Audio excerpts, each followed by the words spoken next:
कि वो मेंटली भी फिट हों, फिजिकली भी फिट हों, फाइनेंशियली भी फिट हो, सोशली भी वो फिट हों। तो उसकी शुरुआत जो है हेल्थ से होती है और हेल्थ जो है वो स्पोर्ट्स से अच्छा होता है। उत्तरांचल प्रेस क्लब के द्वारा सभी पत्रकार बंधुओं के द्वारा जो है आज बृहद स्तर पर श्री अनिल नेगी जी के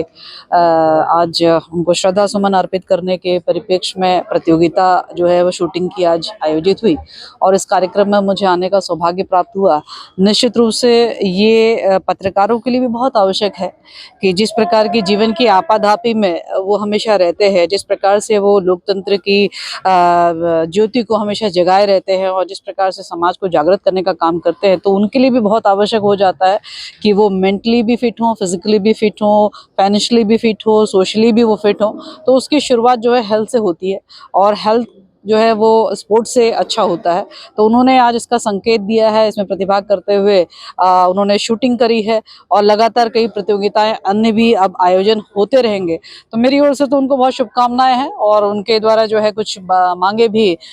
मेरे समक्ष रखी गई है। निश्चित रूप से स्पोर्ट्स डिपार्टमेंट जो है उत्तरांचल प्रेस क्लब के मांगों के साथ में है। हम जहाँ कहीं भी चाहे संसाधन के रूप में हो, सहयोग के रूप में उनके साथ में खड़े हैं और मैं उन सभी से मैंने निवेदन भी करा है कि ये प्रतियोगिता केवल प्रतियोगिता के रूप में ना हो बल्कि अपने जीवन का एक अभिन्न अंग 1 घंटे के रूप में अपने स्वास्थ्य वर्धन के लिए जो है वह जरूर स्पोर्ट्स को अपने दिनचर्या का अहम हिस्सा बनाएं ताकि जो है वो हमेशा फिट रहें और एक फिट उत्तराखंड के निर्माण में जो है वो अपनी अहम भूमिका निभाएं।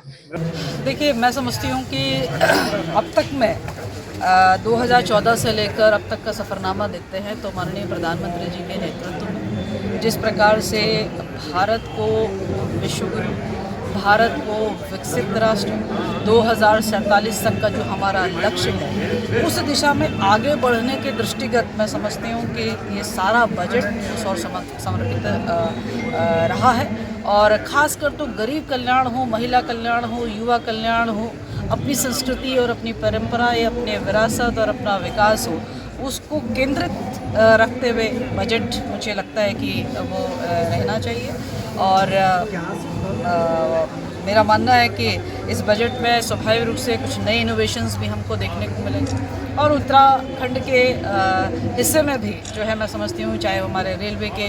एंगल से देखा जाए, चाहे हमारे चार धामों की दृष्टि से देखा जाए तो मुझे लगता है कि